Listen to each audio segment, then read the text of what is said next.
is not too late to get started on the 2024 MotoGP season. No, I was shaking my head. No, like it's not. Oh, I thought you were like. Yeah. I do not know. That is not what we agreed on. It's not too late to get into the 2024 MotoGP season because we're only 2 races in before we're back at CoTA. Yes, good old America. Fun fact, CoTA was the first race we went to in 2021. In America. Yes. The first race we went to in America. In America. But the second MotoGP race we have ever been to. Yes. And there we saw a lot of celebrities, if you will. We saw if you will. And that season opener. No, the season opener. A little boring, a little predictable. No, it wasn't. It was not. Martin won the very first race of the year.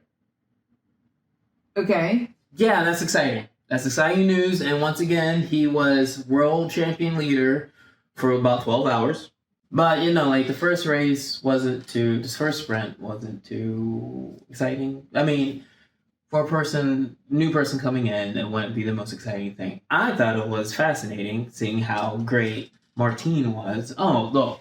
And there were other parts that were exciting about the race, such as her new favorite rider, Pedro Acosta. Hold on.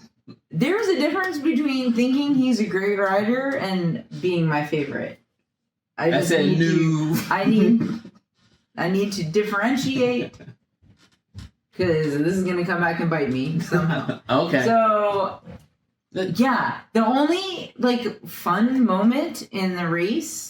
It was in the long race. It was in the GP. When Acosta just came at Marquez and took him. He passed him. Mm-hmm. Solid, comfortable pass. Yes. Nice and clean. That was all. It wasn't exciting when Mark came back and passed him back. It wasn't seeing Miller, Pedro's spot crash out or anything like that. To add to the. No. Just good on Acosta. He is not shy. He is not scared. He knows how to handle his bike, and he's there to win. He's there to win. And seeing him come at Marquez, who was the last time that people talked about a rookie in that similar way. Mm-hmm. So it was extra fun to just poke little Marquez. All right, so then that takes us into... Oh, yeah, into Portimao. Another good... That was great. Tell me the difference between Qatar and Portimao and what made that one boring and Portimao exciting. I mean, okay, first of all, I forget races as they're happening. So, I think it's important to just remember that was my general takeaway. Okay. Qatar was boring, predictable, whatever, and Portimao was exciting, and there were a few laps where I was like, oh gosh, if these last much longer, and then it was just boom, Acosta was picking people off, or there was constantly passing in battles, so Acosta, that was super exciting. He's on the podium, can't take that away from him. Right. But a lot of people had to crash out for him to get that podium. Do you put an asterisk on that? Just asking, because sometimes in the past you give people asterisks. I'm just curious if this is one of those moments. No, because everyone started the race and they all had the chance to F up or not. Okay. So everyone started. Okay, Vinales' little gearbox, whatever. I don't know. I'm never gonna trust that kid. And regardless, good on him if he had finished the race. But that was just him being him. Yeah. Usually it happens much earlier in the race. Yes, absolutely. So, how about you? What do you think? No, I don't give an asterisk if the race starts. The race starts, everybody has the same shake and everything like that. There are always the what ifs and woulda couldas, but no asterisk. First thing Sure, it's not like a wallaby was like coming across the track and like getting in the way of a rider. Or like hitting a bird. Yeah, exactly. I mean, that did not slow anyone down. No, I thought he did phenomenally. I liked seeing all the memes talking about him and what was it? Jack Miller's like tire management. Like in the first race, they're like, he'll learn tire management. He'll learn, and then like the next race, like he learned. He learned. Yeah. And what was the meme? I don't know if we can find it. It was like, oh yeah, I was had to do stop listening to Jack about tire management. All right. Anything else we should talk about? I mean, obviously. Ice cream truck. Do you want some? Second race into the season, and we kind of already got what could be the biggest talking point of the year. The Marquez. Yeah. Crash. I honestly thought like this thing was gonna be like a slow burn build up to something. Like maybe like the 10th race in, like, oh, okay, now like we got the two alpha dogs like barking at each other, but like no, second race in, 3 laps left. What are your thoughts on this whole entire situation between Mark, Bagnaia, and Ducati? I'm fascinated by it. Oh yeah? Yeah.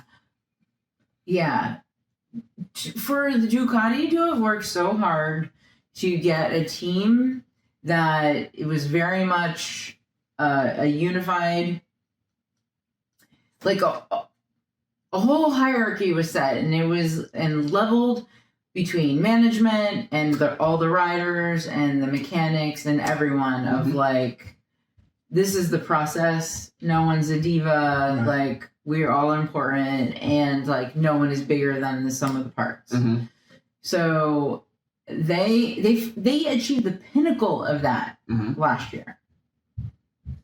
And then they're just like, oh sure, wrecking ball, just like walk right in and destroy everything we've worked so hard. You like Honda and Marquez are the exact opposite of what Ducati and Bagnaia were. Like, because it's not the Bagnaia show.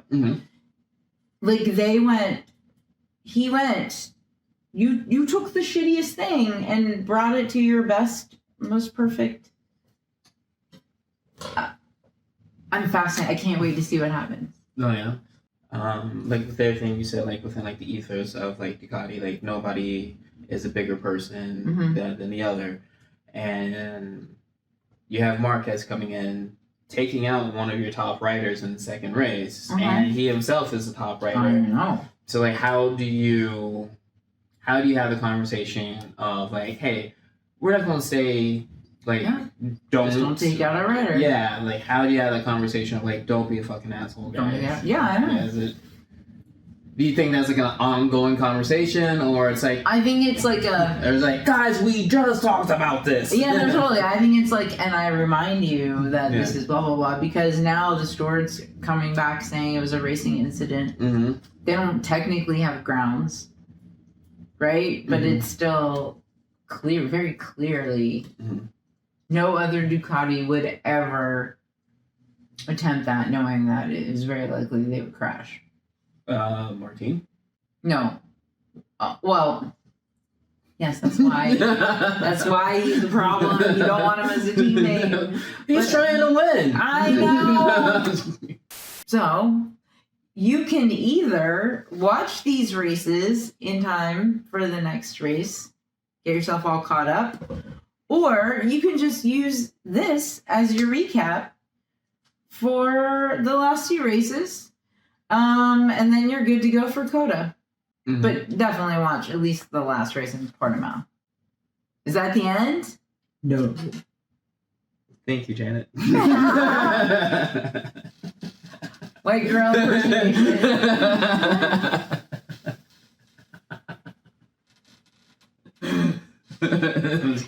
Is that the end? Yes, for this episode, that is the end. Thank you for watching Battles, Passes, and Crashes.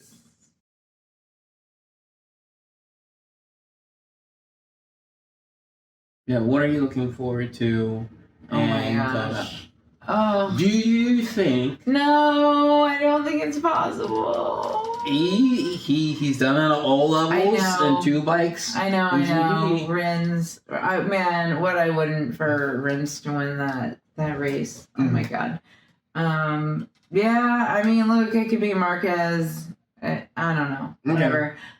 Yay, CoTA.